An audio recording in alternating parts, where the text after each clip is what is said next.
It's not very good. I would definitely put it in the top 10. So good. It's kind of a mess. A great work of cinema. Train wreck. Beyond a slasher, beyond a jump scare. More thought has gone into the story. Respecting the source material. Extremely gory, extremely violent. The lighting, the sets, the costuming. Extremely scary. Well staged, well shot, well acted. I saw the comedy for what it is. Relentless. It was just really, really good. This is pretty cool. Another reason why I think it's So good. We do have a system, and it works.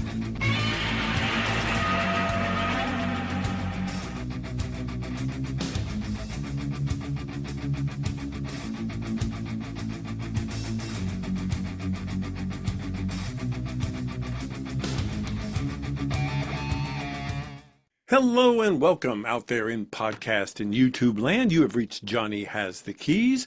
This is a podcast and a YouTube entire network where two guys get around and we talk about science fiction, horror, key influences on a particular topic of the week, and then things that that topic may have influenced moving forward. Sometimes we ramble along, sometimes we chat up on other topics or go off on tangents or do all kinds of stuff. That's just the way we roll because we've been doing this since ancient times, since the old ones walked the earth. Since there was a firmament, whatever a firmament might be. Cthulhu rose from the ocean. Since Cthulhu, yes. My name is David. I'm here with Tim. If you are joining us for the first time, we'd love to hear how you found out about us. So maybe leave a comment down below. Always leave us a review because that helps and everything. Let us know how you heard about us. And if you're rejoining us, everything that I just told you because you've heard it all before, we say semi-quasi same type of rhetoric every beginning of a podcast, even though we are unscripted. But as I was saying, I'm David. I'm here with my good friend Tim. We've been doing it for a while. Tim, we start off with an icebreaker. What'd you do this week? Would you do something? Well, before we get there, you said something about us doing this for a long time, and I was going to point out that actually we've been doing the show now for 7 years. Yeah. We've been talking about movies between ourselves for years. Yeah, several years. Yes. Mm-hmm. But anyway, yeah, icebreaker topic. What did I do in the horror world this week? Well, I watched a little movie called Rebirth, which is a strange title. Not my title of choice for what was a really, really good movie. Oh, okay. This one came out in 2023. I wasn't prepared for it to be that good, and it's a slow burn, which I like. But everything about this film works for me. The writing, the direction, the cast, etc. It's written and directed by a woman named Laura Moss, who has only done shorts and things I've not heard of, so she's relatively new. The cast is strong, though, and features women we have definitely seen before, but you might not be sure where, including Marin Ireland, who was on the show Homeland and in the recent Stephen King movie, The Boogeyman. Judy Reyes, if she doesn't sound familiar, she was a regular on Scrubs, so you would recognize her from that. Okay. And she was also in Smile, the recent horror movie that came out a few years ago. And a woman named Brita Wool, who was in Mr. Mercedes and The Walking Dead. So like I said, these are like character actors that you've seen, you just might not remember where. A synopsis is a morgue technician successfully reanimates the body of a little girl, but she must harvest biological materials from pregnant women to keep the child breathing. When the girl's mother, a nurse, discovers her child is alive, the two enter into a deal that forces them both down a very dark path. Seems like an X-Files episode. You know what I mean? Yeah, no, I don't think it could have been an X-Files. It's a little bit more gruesome than... Well, yeah, I'm sure. I just meant that premise of, no, I've got to keep feeding my baby. Yeah, well, that's the whole thing. It's like, you did what to my child? But she's alive? So you've got that duality there. This is wrong, but my kid's alive. The movie gets 95% on Rotten Tomatoes with 96 reviews. I was captivated. It is a completely original story, yet it harkens back to classic horror, namely Frankenstein. Hmm. I highly recommended it. I've added it to our list, and I may even shortlist it for next season just because of the influences there. So, yeah, it's a good one. Check it out. Okay. Interesting. And what was the name again? Birth, Rebirth. Birth, Rebirth. Right. Okay. Well, I'm finally commenting on the fact that I watched Monster, the Ed Gein story Mm-hmm. on Netflix. This was the Ryan Murphy series, and Ian Brennan, who I'd never heard of before, but obviously I had heard or should have heard of before because he's the guy that did Glee. Which is And Ryan Murphy also. right. And the juxtapose, this is a series on Netflix, or a multi-series, I guess. Well, they've done Because, another season with Jeffrey Dahmer. So it's like a right. serial killer series of some kind. Yeah, Yeah. which is the way they're presenting it, is that each season will be a different serial killer and looking at them from different perspectives, is what IMDb says, or the way they try to That's describe it. because he doesn't stick to the truth. Correct. There are some just no. I was curious. I wasn't curious about the Dahmer one so much, so I didn't watch it. But I was curious about the Ed Gein one, especially since he inspired so many, from Texas Chainsaw to Psycho to all of it. And this series is very hit and miss, which is what I hear is true of Ryan Murphy overall. I haven't watched a lot of American Horror Stories, which is also his. I've watched some episodes per season after the second season, but I haven't watched it, I'm sure, as much as you probably have, or whatever. I gave up on it around the fifth season, and there's like 11 or something now, maybe, Um, and spinoffs. But I would definitely recommend that you watch this particular season if you didn't watch Dahmer or whatever. The performances are pretty outstanding in it. They are really well done and really amazing. Laurie Metcalf is great in it, and the other one, that Charlie Charlie something from Sons, Hunnam yeah, or Sons. Hunnam, whatever. Anyway, he plays Ed, and the photography, and from what I understand, almost every episode, looking back, every episode was written and or directed by Ian Brennan. So I didn't see Ryan's name all over this one. I saw a lot of Ian. And if that's the case, Ian is a pretty twisted dude. We know that Ed Gein was twisted, Hmm. but the way he chooses to tell this story and as how graphic it gets in places is pretty extreme. It's Yeah, I was listening to another podcast that was talking about it the other day, and I don't know if this is true because I haven't done my research, but apparently Ed Gein only killed two people, and then he kills a lot more in this or something. they only charged him with killing two people. Okay. But it's like the whole John Wayne Gacy thing. They only charge him with 8, but they find 25 bodies. Okay, Or and whatever. and this podcaster could have been talking out his ass because I know him. Yeah. So Um, yeah, they only charged Ed with 2, but there were many thoughts that he had multiples, like a brother that disappeared. So, okay, and his was odd because it was very random too. Like it could be he could have a motive, or it could just be somebody dropping by or something, from what I understand. right, yeah, or he's about to get busted off of something else, or Okay, yeah, which is caught very for Ryan something Murphy. else. Yeah. Yeah. The unique thing about it, I think you would like, is like I said, the description says it looks at each serial killer from different perspectives. This one will suddenly jump forward to jump forward and show Anthony Perkins on the first day of set for Psycho. And it tells his parallel story.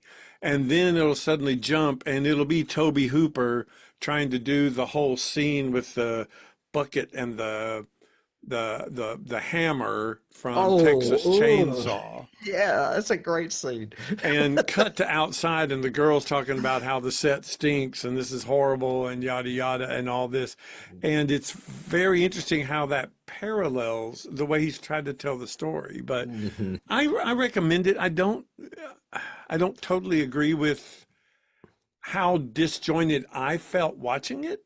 In other words, how I've talked about, those of you who listened to me in the past know about like Henry, Portrait of a Serial Killer. I will never watch that movie again. Oh, yeah, you That will, movie, because we'll do it.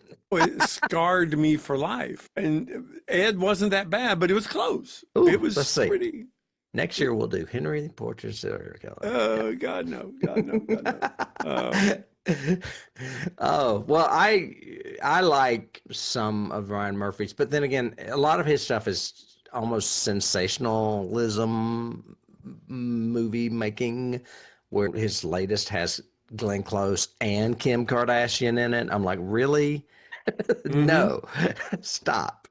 Stop casting your friends. It's okay if you cast good actresses. Right. I don't know. Anyway. Well, it's very interesting that I was talking about monster children and you're talking about monster killers, because We got one.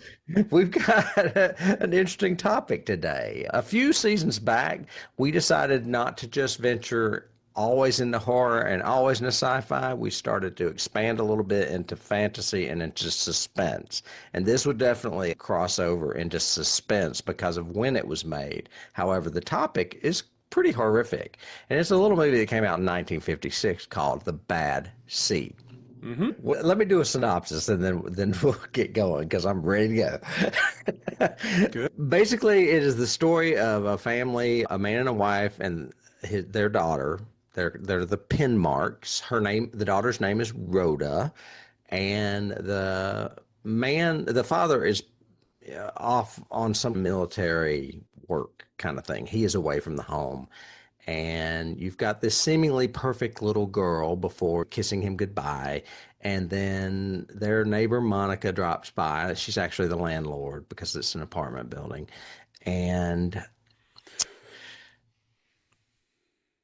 well, during a conversation with Monica, she overhears Rhoda being disappointed of having lost, was it a spelling competition? It was some competition at school. Yeah, the spelling medal. Yes.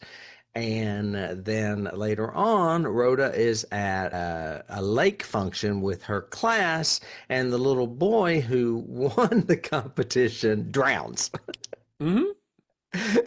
We have the teacher. It plays out a lot like a play. A lot of it's set in the same room. The teacher shows up saying that she saw Rhoda grabbing for the pen or the medal, that the spelling bee medal that the kid was wearing.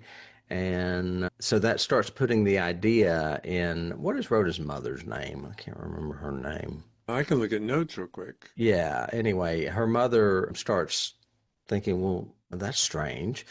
And then the mother of the child that dies is drunk, and she shows up thinking that perhaps Rhoda might know something about what happened. And you've got a good scene with Eileen Heckart there. Christine is the mom. Christine, yes. Christine Penmark and Rhoda Penmark are the main characters. Then, oh my gosh, I need to pull up my notes because I don't want to. Then there's a brief subplot of Christine meeting with her father, who happens to come by and visit, Rhoda's grandfather, and she learns that something she had always suspected, that her mother wasn't really her mother, and he reveals that her mother was actually a notorious Australian serial killer. So she starts thinking, did my daughter do something horrible? And is it because it was genetics? And you've got this whole argument of nurture versus nature going on, which is basically the whole theme of this play/movie. Who dies next? I can't remember. Or the next death would be the Leroy, the handyman. Okay. Yeah. What happens is Rhoda has these tap shoes, and she's trying to hide them, isn't she? At first, I think she's trying to hide them. Her mother finds them. They notice that there's this crescent shape from the tap mark, and there was a weird crescent shape found on the boy's head that had drowned. So she starts suspecting that Rhoda killed this boy with her tap shoes. And she has Rhoda burn the tap shoes. But this is after she finds the metal, too. She finds the metal hidden in like a jewelry box. So she starts all of a sudden realizing, oh my God, my daughter has killed some kid. And then as Rhoda is burning the shoes, the handyman of the building starts getting suspicious too, and he's always not liked her anyway, and so he starts taunting her, and then all of a sudden he ends up in his little hovel down beneath in the, I guess, the basement apartment where the furnace is. Yeah. Rhoda sets it on fire, or well, it is on fire. We don't know that Rhoda set it, and he gets burned to death and goes running out. You don't see it, it's off camera, but he's apparently aflame, and Monica and Christine see it from their window as he dies. And by that point, Christine is like, I am at my wit's end. I don't know what to do. So she basically gives Rhoda a bunch of pills and tells her that she threw the metal out in the lake because it needed to be with the boy that died in the lake. Even though the boy's not still in the lake because they found the body. But she gives Rhoda a bunch of pills. She goes to her room and shoots herself. But the neighbors hear the shot. They both get rushed to the hospital, and neither one of them die. And at the very end, well, you have Christine still in the hospital, and then you have a scene where Rhoda is being pensive about wanting to inherit a lovebird from Monica, and then she realizes from her father, I think it is, that lovebirds don't live very long, and she starts speculating how much longer Monica will live because she wants to inherit that bird, which basically just sets up the next murder. And she goes out to a pier goes out to the pier at the lake during a thunderstorm because she wants to find that damn metal, and she gets struck by lightning. Yep. Which is a very Deus Ex Machina ending and a very studio ending, which we'll get into as well. Sorry, sure. I didn't mean to ramble so much. I probably should have read just a flat synopsis. No, that at least is all the high points of everything Yes. that happens. Basically, what we have is a little psychopath. She has no sense of morality whatsoever. And if it's something she wants, she's willing to kill to get it. Yes. Yes. And she's supposed to be 8. And she was when she starred in the play, because basically they use virtually the same cast that was in the play in the movie. And she's 10 in the movie. So they dress her down a bit, and it's a little ridiculous with the ponytails and stuff. Yeah, I have in my notes 5. 5 of the cast members were original cast members from the Broadway play. Yeah. No, sorry, 6. 6 actors from the Broadway show appear in the movie. Yes. And a lot of them went on to either be nominated for awards or actually won awards. Right. Christine won a Tony for this, the woman that plays Christine. I can't think of her name right now. What is your history with this property? Because I am fascinated with this property. I had read the play, actually. It was in a compendium play of like the 10 best thrillers of the 20th century. And Night Must Fall was in there, which was the first psychological thriller ever put on And a stage. play that you and I have done. Mm-hmm. Yeah. And Bad Seed was in there. Children's Hour was in there, even though I don't consider Children's Hour a thriller at all. As a matter of fact, it's very key influence to this play. But It is, because it has a very manipulative little girl in it. yes. Yeah. But so I had read it before. I've never read the novel, and this is only my second time seeing the film, and I did not see the remake, which I heard was really bad from what I read. So this was only my second time watching the movie itself. Opinions on either or? I like the whole movie, really, because I like the feel of it. It feels like you're watching Harvey. It feels like you're watching a play that's been filmed, almost like Dial M for Murder is shot and done and everything. So I really like it. I do wish they had stuck with the play ending. Instead, they modified and went back to the novel ending and doing research because, like you said, it's a Deus Ex Machina at the end, and it doesn't really... It seems like they're trying to save face, and in research that was basically done because of the PCA and their rules, and you can't have a villain win and all that stuff. Even down to the way they did the totally hilarious credits. Oh my God, they're so bad. Yeah. Well, it's a I curtain mean, call. And then at the very end, Christine goes out for her bow, and Rhoda comes in and she yanks Rhoda across her lap and starts spanking her. yes, as they giggle with each other. Yeah, because Yeah. murder warrants a spanking. Because we were just doing a little show for you people. Don't It's be not, it's afraid. pretend. It's pretend. You know. Oh my gosh. Well, that makes me want to talk a little bit about the background because this was a hot property in the mid 50s What about because you? Had you seen it before? I have. Okay. I can't even remember the first time I saw it. I'm Hmm. sure it was probably on videotape in the 80s, would be Okay. my guess. And then I don't know if I may have seen it multiple times, but the last time I remember seeing it was a couple of years ago when I decided we should do it for this show. And then Hmm. again, I watched it the other night. Okay. The book came out in April of 1954. The Hmm. play came out in December of 1954, and the movie came out in September of 1956. Yep. That's fast. That's Yes. fast for anything. Hmm. And I guess Warner Brothers just was like, this is a hit play. Let's make it happen. Yeah, do it now. We got time. Do it. Yeah. Quick. Yep. And basically they hired Mervyn LeRoy, and Mervyn LeRoy directed it. Yeah. He's not a thriller director. He's a mainstream director. He did Mr. Roberts, Little Women, Gypsy, The Green Berets. Kind of a man's man, did a lot of military. He was good friends with John Wayne, which is why he did The Green Berets. Yep.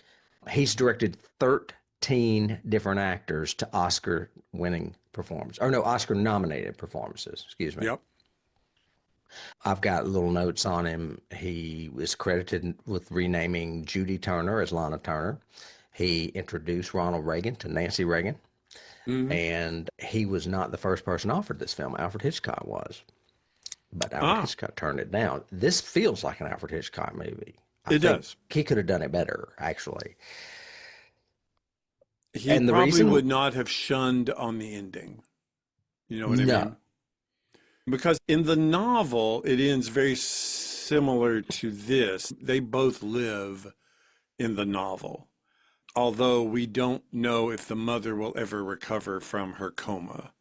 In the Broadway play, it's got one of those great endings where she gives her the pills, she watches her fall asleep, she picks her up, takes her into one bedroom, she goes into the other one, we hear the gunshot. hmm There's a huge pause. The neighbors run down, they scream seeing the mother, but they rescue the daughter. and And she lives. I think she'll make it, and they go to curtain. When you go, oh my God, Yeah, she did all of this for nothing thing, and hmm it's great. yeah. This ending with letting the mom live, and The whole lightning strike is hilarious to me. yeah, It always has been. I've always thought, oh, she's so evil that God just struck her with yes, lightning. yeah, right. And like you said, backstory, what I have in my notes is that was a huge script change that came from the PCA rules, hmm that they said they changed it because bad actions in a movie must be punished. hmm So there you go. And that was like was that a precursor to the rating system? Yeah. Oh, yeah. That's what I thought. Yeah. I think it was an offshoot of the Hayes Commission. The Hayes Commission I was the think you're big one right. in the 30s and 40s. hmm And then the PCA came about in the 50s. And that's when Hitchcock had a lot of trouble with them as well. And hmm the ratings board. And then in the mid 60s is when they came out with the ratings letters. Yeah.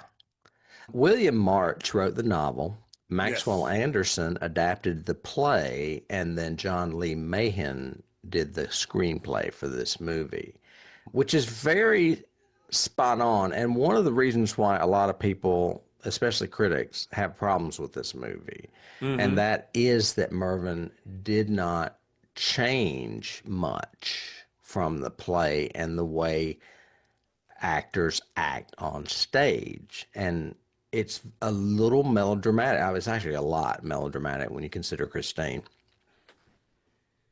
And he got a lot of flack for that. But it was a style at the time, though. Go back to 29, and Scarlett O'Hara overacts. Come on now. So it was a style, I think, up until mid 60s, probably. You're such a scoundrel. Yeah. And people literally biting their fingers and stuff and Yeah. freaking out. And there's an elevated quality to the acting in a lot of these early black and whites and early drama films. Yeah. Yeah. I mentioned the Broadway production by Maxwell Anderson. It ran for 334 performances, and Nancy Kelly won the 1955 Tony Award. They all recreated their parts. Well, Patty McCormick, Nancy Kelly, Eileen Heckart, Evelyn Navarden, and Henry Jones and Joan Croydon all recreated the role. They just basically took the play to Hollywood and filmed it. It was one of Warner Brothers' biggest box office hits of 1956. So not only was it a big book and a big play, it was a big movie. It was one of their larger hits, earning the company $4.1 million in theatrical rentals in the U.S. against $1 million budget. It finished among the films in the year's top 20 at the box office and among the 10 most popular box office draws in Britain in 1956 as well. So both countries, it did really well, in both English-speaking countries. Before I move on to cast, did you have any other thoughts or about the production or the adaptation or anything? What I really like about the production and the way he did it, though, was he didn't shun from saying that this is a big nurture versus nature debate. I read in some reviews, and people thought it was very cliche that, oh, so and she just happens to be adopted and her mother just happens to be a serial killer. But I don't think it's just happens. I think that's intentional in the script, that the mother's angst comes from the fact that she feels guilty, like it's her fault. Mm-hmm. Like she has genetically manipulated her daughter into this monster. Without that, I don't think you would have her hiding stuff from the landlady like she does and lying and not telling her husband and all this guilt and everything that she has, unless you have that subtext. If you didn't, it would just be oh, well, she's a bad mom. She's letting her daughter get away with everything. Well, they kind of do in that opening scene. They are doting on that little girl a lot, and it's a little nauseating. Oh, yeah, again, that's part of the point, so to speak. Right. But I kind of liked her dad and her having this mystery between them, this secret. I know why you like her dad. Why? Because he's in that Praying Mantis movie. Not her dad, not Rhoda's dad, Christine's dad. Oh, Christine's dad. Okay. But yes, you're right. He is in Deadly Mantis, one of the most underrated big-eyed monster movies. But yes. So yeah, I liked the whole nurture versus nature thing. And to your point, yes, I do think Hitchcock might have expanded on it in a different way. Mm-hmm. And done it better. Were there scenes that really stuck out to you? Other than the lightning scene? Well, Eileen Heckart's drunk scene is amazing to me. She's great. Which one? The first one or the second one? I think it's the second one where she's even more distraught. Yeah. In the second one, though, I was going, okay, and it goes back to my point I just said, because if I was the mother or parent of this child, there is no way, I would let that drunk lady in my house, no matter how polite society needs to be, and definitely would not let that woman hug my child and sit and have a conversation with her. Mm-hmm. No way. But Christine feels so guilty, like I've got to do something because I feel so responsible for this woman's horror. She's losing a child. But yes, her performance, both scenes, outstanding. Yeah. She just phenomenal. And I like the guy that plays the handyman. He's a very familiar face, very familiar character actor. Oh, yeah. I love just that little scene when she comes skipping out of the house and he takes that hose and squirts her. I thought you would like that scene. Yeah. Because that's exactly what I would have done. And then she would have killed me.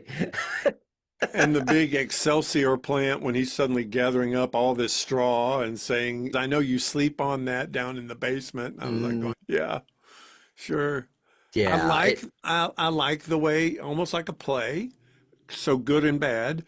Yeah, some of their blocking is very play-like in this and feels like almost like they're doing a play. But also, I like the fact that he could have had the opportunity to show this guy on fire and or a fire or and he didn't. It's all seen through what Christine sees and how it affects her. I thought that was very, very good. It is, but it's a little melodramatic because they're looking and seeing it outside the window, and I'm like, it doesn't seem as bad as they make it out. But he does actually die. Right. Yes. Yeah. Yeah. It's funny that you mentioned about it being like a play because most of it is set in their living room, and it is Rhoda and Christine, and the father enters. And then the teacher enters, and then the drunk woman enters, and then her father enters. It's like, who's going to come by next? Yeah, here's the roll call. As the story evolves. What else did I have? Oh, well, you mentioned about the endings being different. Warner Brothers notes for the film reported that 3 endings were shot. In a 1955 article in the Los Angeles Times. The end of the film was kept a secret, and the last 5 pages of the script were not distributed until ready to shoot. Nice. And then Mervyn, to, I think, appease the ratings people, added that little spanking at the end. Of course. That was his idea. Yeah. Yeah, to give it even more of a, we don't want you to leave all scared or freaked out that your child might be a psychopath. Yeah. Might. Yeah. And that she lives on. Well, she doesn't live on in the movie. She gets struck by lightning. I just lost my train of thought, but I can move on to cast. Sure. And I have them listed. Actually, I guess they're listed out of popularity. I don't know, because they're not listed the way you would think they'd be listed. Like the Rhoda would be first when she's actually almost last on my list. Oh. Gage Clark played Reggie Tasker. Jesse White is in this movie as well. He plays Emery. Jesse White, for those of you that don't remember, was the Maytag Man. Yep. From 1968 into 1989. He was a very, very predominant character actor in 60s and 70s television. Very. And all the way into the 90s. He was on Seinfeld as well. Yeah. So Joan Croydon played Miss Fern. She's the teacher with the real severe hat. Yes. And then William Hopper, as I mentioned, played Colonel Kenneth Penmark. We know him from this podcast because we did the Deadly Mantis. Yes. Did we not? I'm pretty sure we did 20 million. We did 20 million miles to Earth, right? Yeah. Yeah. Yeah. He is this, I mentioned this when we did Deadly Mantis. He's the son of actress turned gossip columnist Hedda Hopper. So that's his big claim to fame, really, when you think about it, because I think Hedda's a little bit more well-known than he is. Oh, yeah. Very. Still. Yeah. Paul Fix played Christine's dad, Richard Bravo. He's a very familiar Western actor. Very. Many cowboy movies, including Red River, Giant, and El Dorado. Henry Jones is the handyman that I mentioned that lives in the basement. Leroy. Leroy, exactly. He's another one of those television actors from the 80s. However, before then, he was doing Hitchcock movies like Vertigo. But he was also in modern, well, what I would consider a modern movie, like The Grifters, which came out, 20-something years ago. Yeah. Angelica Houston. So he's been, a lot of these people are very prolific actors. If you look at their resumes on IMDb, they did a lot. Definitely. Evelyn Varden was Monica Breedlove. I remember her because I recently watched The Night of the Hunter, which is supposed to be a really scary Robert Mitchum movie, which to me wasn't very scary at all. Yeah. It's got Shelley Winters in it too. Eileen Heckart plays Mrs. Hortense Daigle. How's that for a name? Hortense Daigle. Yes. Hortense. No wonder she drinks. She is, I just love her. It's like she's like the predecessor to someone like Allison Janney. She's like, she reminds me of like an Allison Janney actress type. She was in Butterflies Are Free with Goldie Hawn. She was on the show Sybil when Sybil Shepherd was doing that show not too terribly long ago. She is predominantly a stage actress, though. Her 2 appearances in this movie, when she comes in all drunk and grieving. Both times. Yeah. Exactly 1 hour apart. Mm, 36-minute mark and the hour and 36-minute mark. interesting. I just wonder if Okay. that was intentional or if it's the same way in the play. I don't know. It's just weird. That's just some unique trivia. Maybe it's an act two, one and an act two appearance. Well, if you want to get even more mathematical, they're both exactly 5 minutes long. Mm, So she has two 5-minute scenes in this, and she was nominated for an Academy Award. yeah, as she should have been. Yeah. Yeah. Patty McCormack plays Rhoda Penmark. She actually continued working too, but mostly in television. Yeah. And then she's done several, I don't know, remakes and spinoffs where she played the mother in Another Bad Seed or what have you. She's been connected to the Bad Seed a lot her entire life, which kind of makes sense. She Yeah, got of course. typecast. And then lastly, Nancy Kelly played Christine Penmark. Now she was definitely a stage actress. This was her final film. She, despite earning an Oscar nomination, like I mentioned, she never made another theatrical movie, only focusing on television projects. It says apparently director Mervyn LeRoy did little to persuade Nancy Kelly to modulate her performance. And this is what I was talking about, rather than simply recreate her stage presence, which is a little bit overplayed for the Yes. screen. Well, and to that extent, so is Patty McCormack as Rhoda. And so is the drunk, too. Yes. Yeah. Yeah. Yeah. Look at that picture behind me. Mm-hmm. She looks like Julie Louise Dreyfus in Seinfeld or something. Yeah, she's this close to, going into what Dudley Moore Get character. out. Yeah. Yeah. And it says that a lot of her gestures and movements have an exaggerated stagey quality. However, she was not the first considered for this role, even though they were bringing the play to Hollywood. Rosalind Russell was originally considered, but the studio decided to go with the Broadway cast. However, and this is where it gets interesting to me, Bette Davis expressed an interest in playing Christine Penmark, but Mervyn LeRoy insisted on casting Nancy Kelly, who originated the role on stage. Right.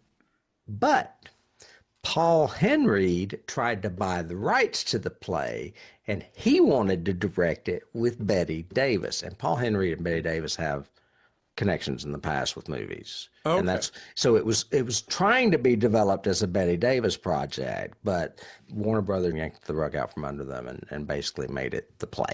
Okay. Makes So, sense. but I would have loved to have seen how Bette Davis would have done this role.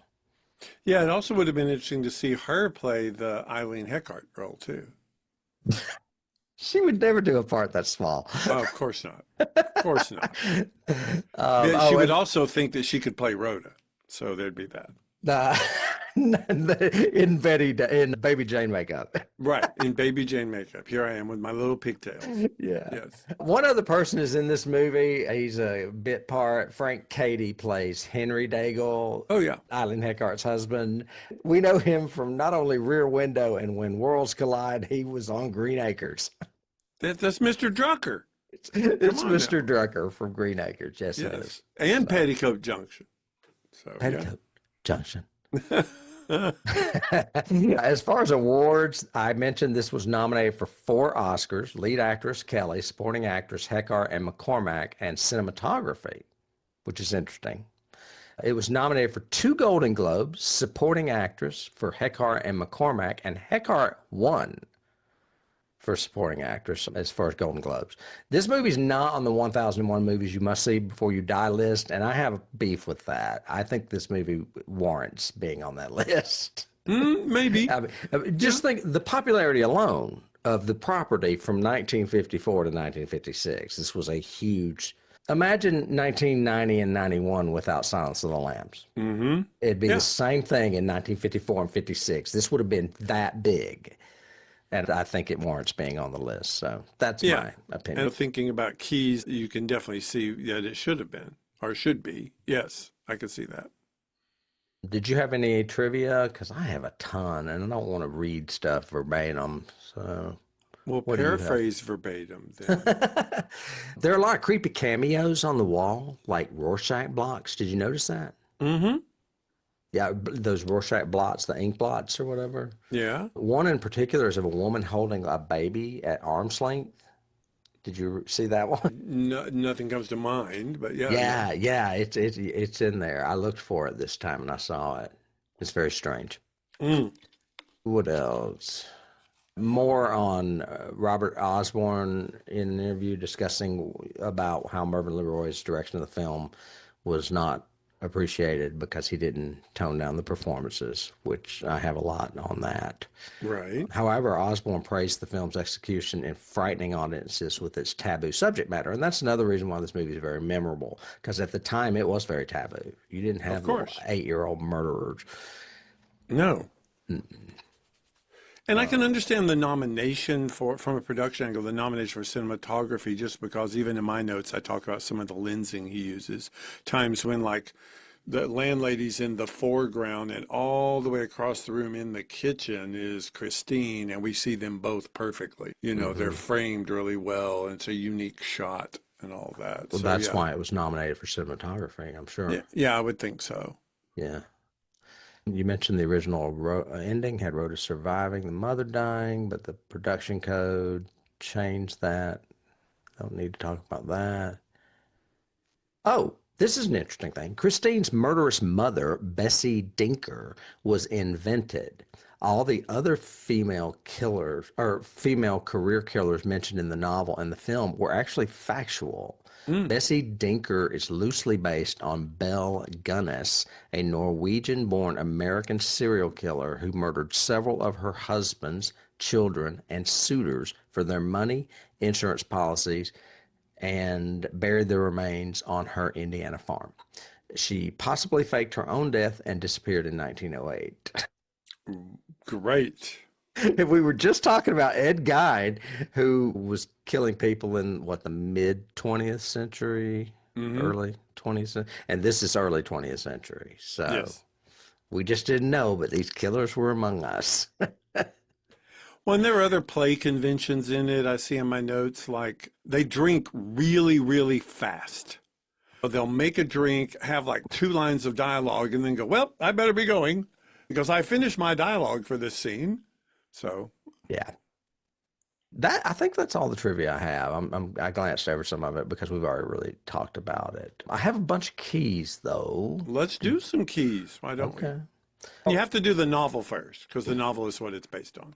The So, novel and the play are yeah. all the catalyst for the And to your resulting film. point, actual female serial killers and their influence. Hmm. So, yeah. And I don't know if they were rare or we just didn't know about them. Right. Because with social media and the internet, things are found out immediately now. And back Yeah. then, you didn't know who Ed Gein was until Robert Bloch wrote a book about him, basically. Yeah. McCormick starred in the 1995 low-budget film Mommy as a psychopathic mother. She also starred in House of Deadly Secrets in 2018, and some consider both films unofficial sequels to The Bad Seed. Oh, So I that's could what I sort of mean, see that. how Yeah. she's tied to it still. She's kind of like Fred Gwynn, who was Herman Munster for the rest of his life. Yeah. I could see basically. that. Mhm. The keys. One of the ones, because I've recently reread Misery and listened to the audiobook and watched the movie, there's several times in the novel where King has Annie, and I don't know what the psychological term is. If anybody's out there watching or listening can tell me of where it's not like blame shifting or projection, but I guess maybe a form of projection where her defense is, well, I had to kill this cop because I didn't kill the cop. You murdered the cop because you signaled him in the window, and so I had to kill him. It's not my fault. It's your fault. And the same way, because Rhoda says that a couple of times, that when she does the confessional about Leroy, and when she finally sits down with her mom earlier on and talks about the boy, she said it wasn't her fault that he died. It was his fault because he wouldn't give her the medal.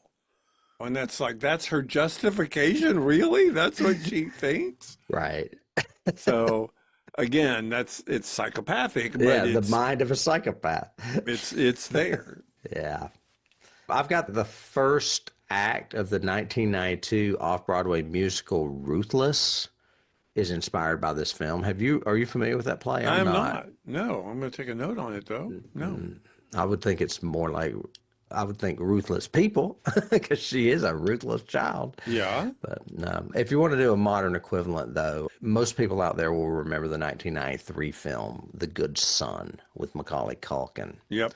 where Same thing. he played a little murderous child. I didn't see that movie, but I knew it was inspired from this movie. Little gender swap in there. Yep. Yeah, And there was a remake in '85, right? there was. Yeah. Mhm. So It was that. directed by George Eckstein and Paul Windcoe, starring Carrie Wells, Blair Brown, Lynn Redgrave, David Carradine, Richard Kiley, and Chad Allen. And it employs the original ending of the March novel and its stage production, but was panned by critics and poorly received by a television audience. That's a good cast, though. Yeah. I like Blair Brown and David Carradine and Lynn Redgrave. I've got the Twilight Zone episode, the one with Billy Mummy, It's a Good Life, which I think is That's a a good Matheson one, but it's I don't think it is, but it's definitely a Joe Dante one yeah, well, in the movie version, in the definitely. remake. Yeah. Because he's a little sociopathic child, and we could do all of those. You could do Village of the Damned, even though they're aliens and just odd and weird, but they do horrible things and they're little kids. Because yeah, they're murderous children, and you're very fearful of them because they're Yeah. British. But the same thing, Chucky, that's a little murderous. It's not, he's a real psychopath, but he's in a childlike body. So Child's Play, I would have never connected that. Yeah, well, all the Chucky franchise. Megan's a child murderer. You're doing robots and dolls now. Yeah, but they're personifying children who are murderous to me. Oh, okay. I'm gonna put them down. Well, you don't have to put Chucky, but you have to put Megan because Megan's a little girl who kills people, No, she is a robot. but looks like a little girl. So, Oh my God, that's too funny. What else? did I what about have? Omen then? I've got Omen. The Omen's a good one because Okay. he is a murderous child. He just happens to be the Antichrist and son of Satan. Yes, that too on the side. Yeah. I've got more that I picked up from IMDb. It was in June of 2015. It was announced that Lifetime would produce a remake. Reported that Rob Lowe was to direct and star in the remake with McKenna Grace, Sarah Dougal, and Marcy T. House. Oh wait, it's just got a bunch of people. With a special appearance by McCormick as Dr. March. It aired in September of 2018. So Rob Lowe directed a version of this movie. That's crazy. Wow. Okay. And I don't know what the name of it was. They must have just called it The Bad Seed because it doesn't even have the title in here. Yeah, I'm totally unfamiliar with that one. That one slipped under my radar. Well, and you don't hear much about Rob Lowe directing. No. I'm watching him host game shows. There you go. I mentioned earlier, make sure it's on the list of Night Must Fall, just because a psychological thriller of a play version, because these were the earliest ones that didn't portray your villain as this mustache twirling evil bad guy. They blend into society, and we actually saved them at the end and let the mom die. So I forgot to mention to you I was going to because of the play. I know you'd be interested in the play. The play was shortlisted for the 1955 Pulitzer Prize for drama, and it lost. You want to guess what it lost to? what? Cat on a Hot Tin Roof, Ooh, which makes sense. It makes perfect sense. yeah, literature-wise, I guess, yes, makes Yeah. sense. But yeah, again, hot property. I have, it's a pseudo key, but it's more of a tone key. This was the era of Twilight Zone, Alfred Hitchcock, all of that. So there was this staged feeling to films and television where they didn't feel like movies. They felt like they were their own entity and overly staged, if that makes sense. Yeah, I don't know how to write that down as a key, but yeah. Yeah, the tone of Alfred Hitchcock Presents, or the Presents. tone Yeah, of that's exactly what I was thinking. Maybe that Twilight Zone. show. Yeah, Twilight yeah, Zone. specifically the show, not the television show, not the I movies. do you know when Hitchcock Presents came on? Because I know Twilight Zone didn't come on till 59, but did Hitchcock come on earlier than that? I I can't thought remember. he was around the same time, started in 55. Okay. Okay. So yeah. Let me put that down. Fred Hitchcock Presents.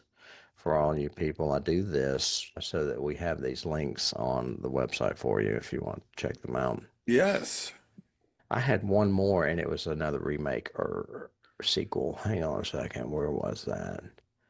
Oh, 4 years after the Rob Lowe version, a sequel to the Lifetime movie entitled The Bad Seed Returns aired.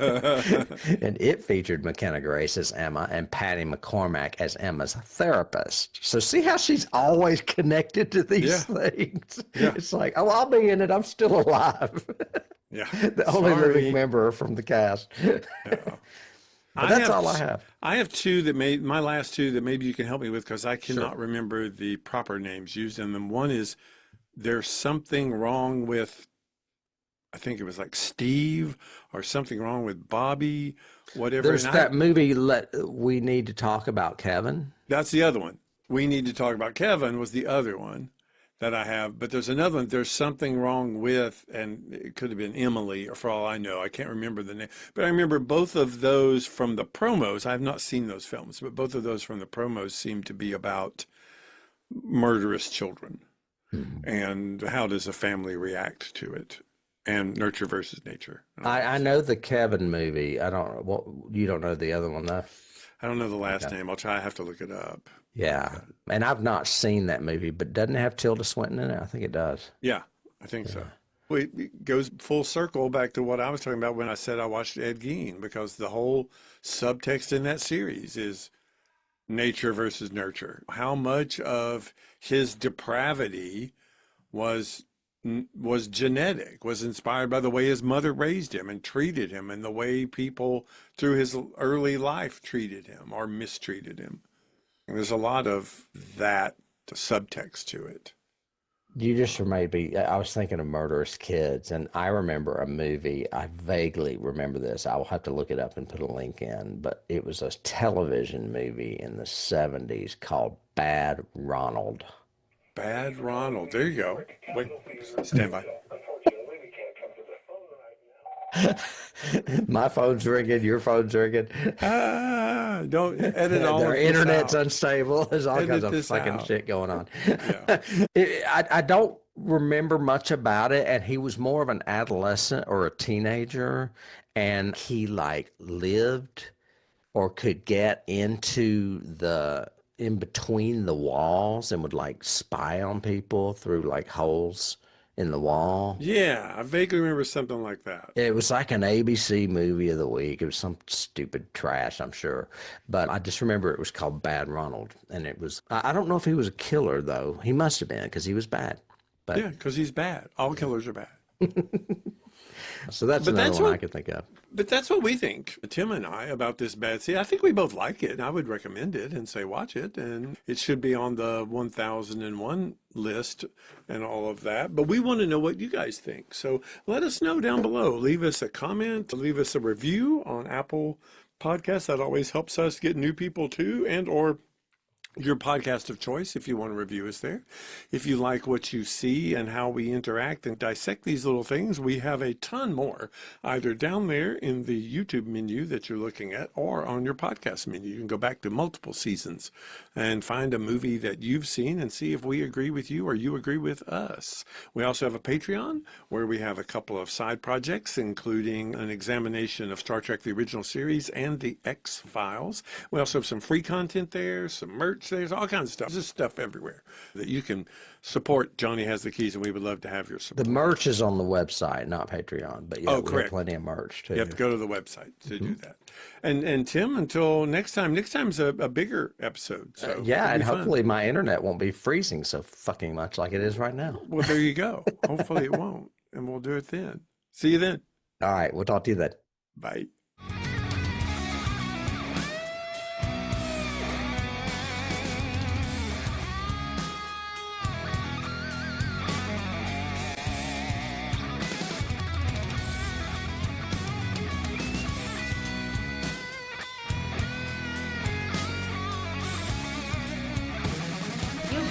Start the car, Johnny has the keys.